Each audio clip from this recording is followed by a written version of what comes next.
Okay, so today I'm going to be making Wojapi, which is a Native American, like a fruit sauce. And you make it kind of a lot the way that you would maybe make gravy. So it's pretty easy. So I just have some water. It says about a half a cup, but if you're using fresh berries, it says to put a little more. So I'm just going to throw some water in there. If you've watched my channel before, you know I don't measure. So, just gonna get it on a simmer here. You don't want to really overcook it. So, it said like, I think medium heat. I haven't made this in a long time. So, I did look at a recipe, which is kind of cheating, but I have the blueberries. Now, these are the first blueberries that I bought, and you can see my kids ate them all. So I went and bought more. So I got quite a few blueberries here. Let me just go ahead and wash them off real quick. Okay, so I'm just going to go ahead and put pretty much all of them in. I might eat a couple. I did say in one recipe to reserve some whole, and I guess that's if you want to add them to the sauce after the other ones are broken down. So you get some fruit in there. So I guess I'll probably do that and see how this turns out. It said to use about 4 cups of blueberries. And again, I'm not going to measure. I'm just going to throw in what I got here. I don't see too many stems. I guess that's something I didn't think about. Probably don't want the stems in there. But in the first batch, I didn't check. So this batch, just throwing those in, I found about 4 with stems. So I'm just going to pop those off. Drop them in. Oops. Stems in here. Okay. These ones I'm going to eat. Doing that, I'm going to mix the cornstarch in some water. It said, I think 2 to 3 teaspoons or tablespoons. Can't quite remember. But basically what you'll want to do is dissolve this into the cold water before you add it to the hot water. So it's taking a little bit of water. Just gonna put some cornstarch in there. I don't know, a couple spoonfuls, because you'll want to use, like, I think it's 1 teaspoon per cup of liquid. So I didn't measure the liquid. I'm not going to measure the cornstarch either. But you just dissolve it completely in the cold water. And then later you can add it to the hot water and it won't clump up. Now, cornstarch, I don't know, corn, like everything is genetically modified now. They say like 90% of the corn. Oh, here, I'm stirring. So, it said that you can use arrowroot. I don't have any arrowroot. So, I'm just going to go ahead and use this. Also, you could probably use flour. Might give a slightly altered taste, but no big deal. Anyway, this should thicken quite a large amount of liquid right here. So I'm just going to set that aside. Another thing is it says you can use sugar, honey, or maple syrup. I have some honey, so I'm going to use that. But I have made it with sugar before. Now, one kind of interesting thing about this is that it can be made with just like regular fruit juice. Maybe in an emergency situation, you can't get to the grocery store, you want something kind of nutritious for the kids, maybe you're out of fresh fruit. I've taken just fruit juice and thickened it this way. It's kind of like a pudding. I've also used like canned fruit and mixed it in with the thickened juice. And you could even use the juice from the can of fruit. Probably not the healthiest thing, but, you know, if you want them to get some fruit in their diet, maybe, I don't know what situation you could be in. Just something to think about. you know, you just make it the same way that you would make gravy, but you're doing it with juice. So it comes out kind of like almost like a pudding. Um, and the kids really like it.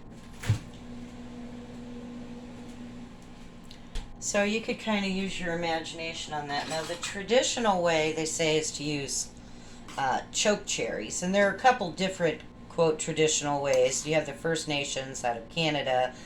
Then I saw some different Lakota recipes that were not quite identical, but basically the same. Now, I don't know where in the world I would get chokecherries or chokeberries. So I'm just using blueberries because it did list that as an option. But I've actually made this with peaches before. Um, so you could kind of use your imagination, but I wanted to try to do the more traditional one. So that's what we got going here is the blueberry. Now, um, you could just, I mean, eat it as a sauce, or you could use it in place of like pancake syrup or something like that if you wanted to do it like that. One one version said you put it over Frybread, which I'll probably go ahead and make some of that today too, to go with this for the kids. And then, but then I saw one that said you can put it on ice cream and cornbread. Now that's something I've never tried. I do make a kind of slightly sweet cornbread that I put sweet chili sauce over, and I've done that, but I've never tried it with a berry based sauce. So I might try that at some point. And I think my cornbread recipe is, I've already made a video with that, so if you want to look for that one on my channel. It comes out real good. It's almost like cake. Like, it's not dry and crumbly and heavy like some cornbreads are. It comes out real moist and just a little tiny bit sweet, so it probably would go good with a fruit sauce instead of a sweet chili sauce. So that's just something to think about. So I'm going to let these cook down for a while and soften and all that happy stuff, and then I'll come back when I'm ready to add the thickener. Okay, some bags that have been cooking for a while. They get pretty tender. I'm just going to go ahead and mash these up a little. So I was doing some more research as I was, waiting for these to kind of cook a little. So I guess because I call it Wojapi, because I've never heard it said. I just read it. So I guess you would say Wozhapi. Because I saw somewhere that it was spelled actually with a ZH instead of a J. So, sorry if I'm saying it wrong. Now, also I read that, obviously back in traditional recipes, they didn't just run to Walmart and get cornstarch. So, when I say traditional, I just mean, I don't know what I mean.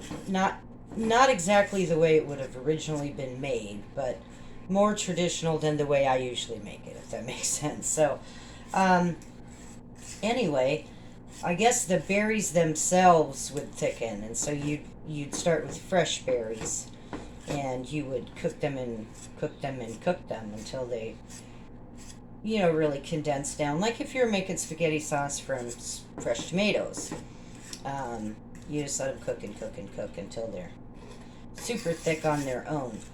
I also saw another good idea where it said instead of using the water with the cornstarch and adding it to this, you could actually take some of this liquid and let it cool a little and add the thickener to that and then add it back in, so it's not going to modify the taste quite so much. But so there's a little wiggle room in this, how you want to do it. I just have always put the cornstarch in water, and I saw other recipes that made no mention of, pulling some of the liquid and using that as the base with the cornstarch. So just kind of whatever you want. Also, if the berries are super sweet, you don't even need any honey or sugar or maple syrup or anything. And another option then too would be to use frozen berries. And you know, when you put things in the freezer, they tend to soften up so that like when you thaw them, it's almost like they're overripe then. And those would cook down even quicker.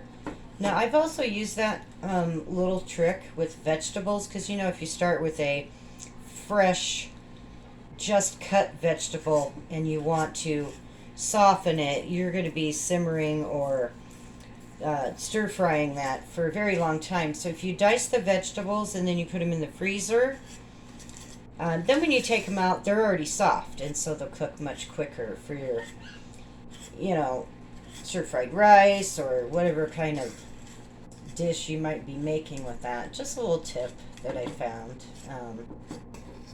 So what I used to do when I was, you know, younger and more energetic is as soon as I got the vegetables, I would just sit down and chop them all up and bag them up and put them in the freezer.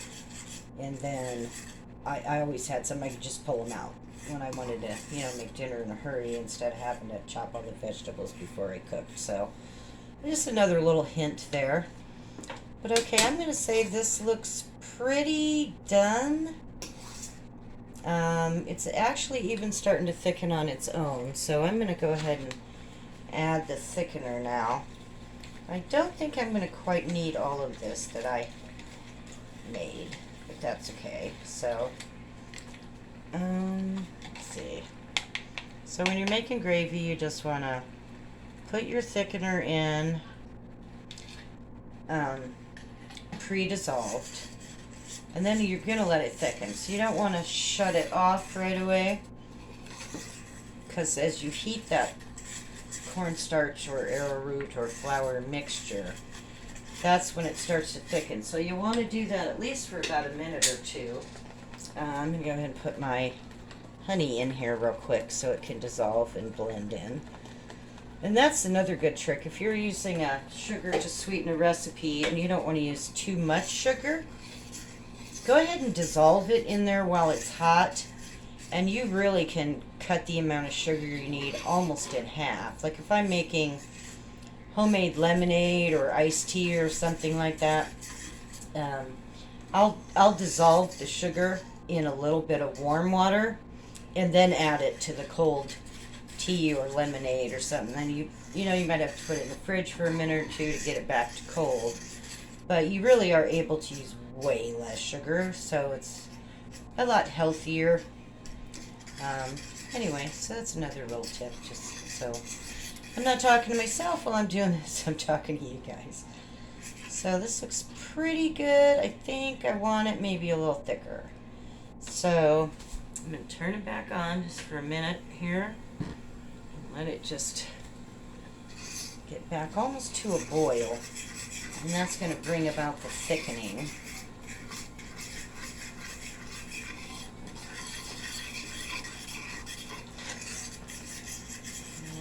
Okay.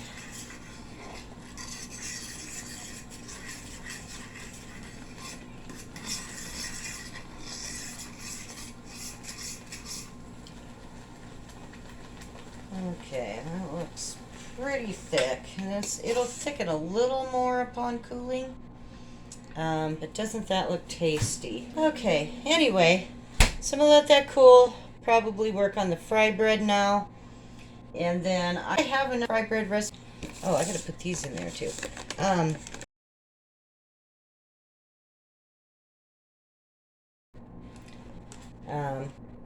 And there you have it. Very easy to make, but so yummy and fancy, they'll think you worked on it all day.